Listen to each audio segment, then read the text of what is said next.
Welcome to SND College of Engineering and Research Center, Yeola, Department of Applied Science, online lecture series. Today's online lecture on course Engineering Physics, Unit 5, Magnetism and Superconductivity. Today we will discuss about SQUID. So let's see what is SQUID. SQUID, long form of SQUID is Superconducting Quantum Interference Devices. What is this long form of SQUID? Superconducting Quantum Interference Devices. Let's see construction.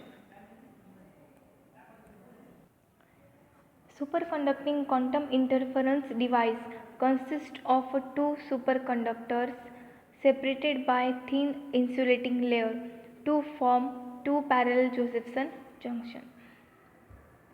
SQUID are among the most sensitive devices known to man, certainly the most sensitive magnetic field detector.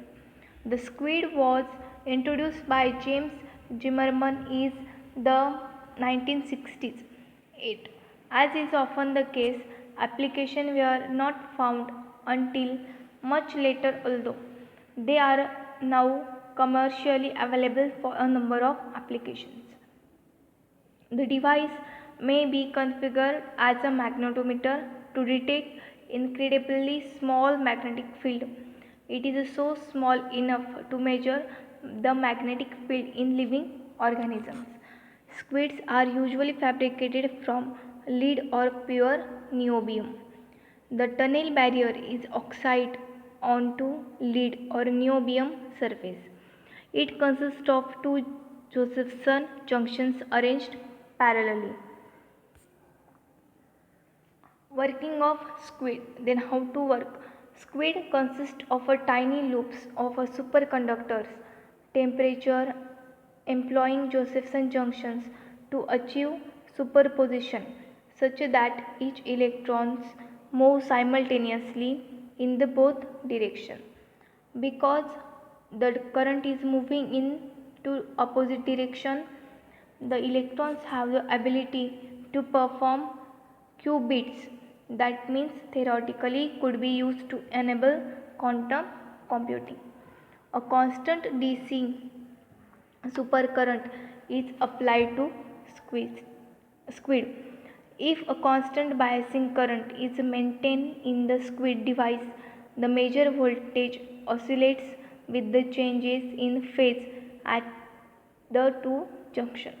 I1 and I2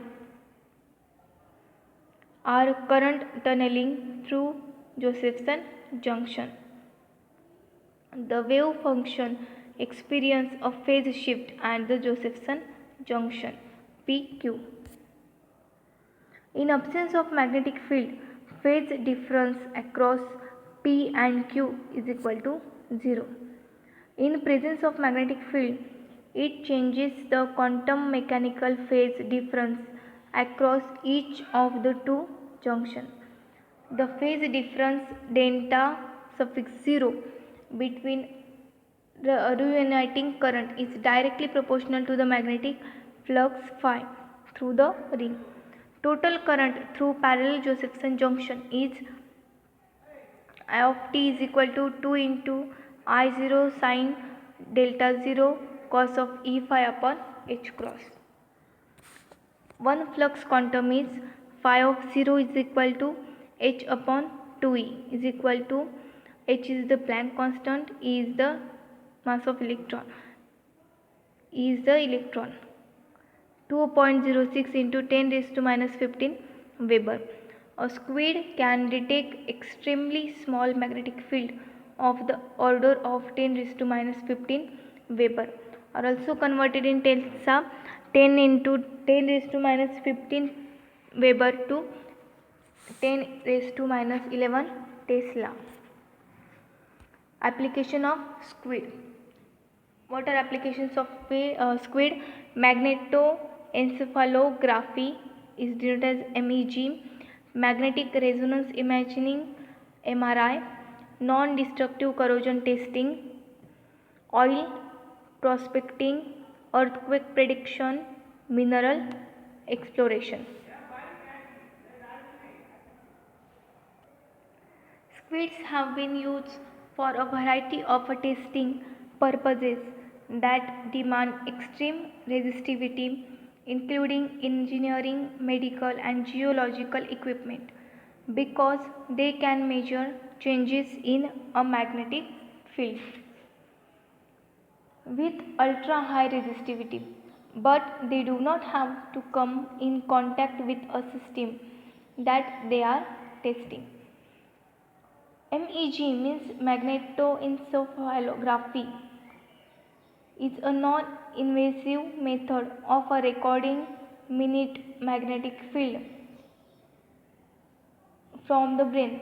The MEG device is also known as neuromagnetometer. It consists of a multi-million dollar helmet-like instrument which is placed around the subject's head.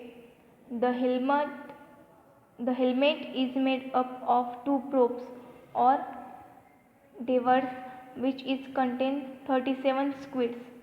The squids are kept cooled by bathing the magnetic detector coil at a temperature of a 269 degree Celsius, and the device work by picking up the tiny magnetic fluxes from the brain and using them to induce small current in the coil. Every single quantum of a magnetic field is enough to produce a measurable current in the coil. The current in the coil then induces a magnetic field in the squid.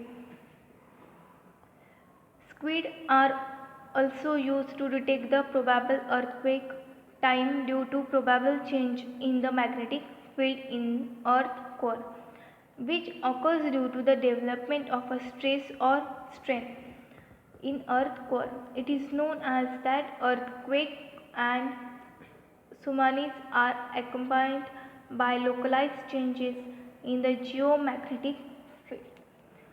So I hope you have understood this squid. Thank you.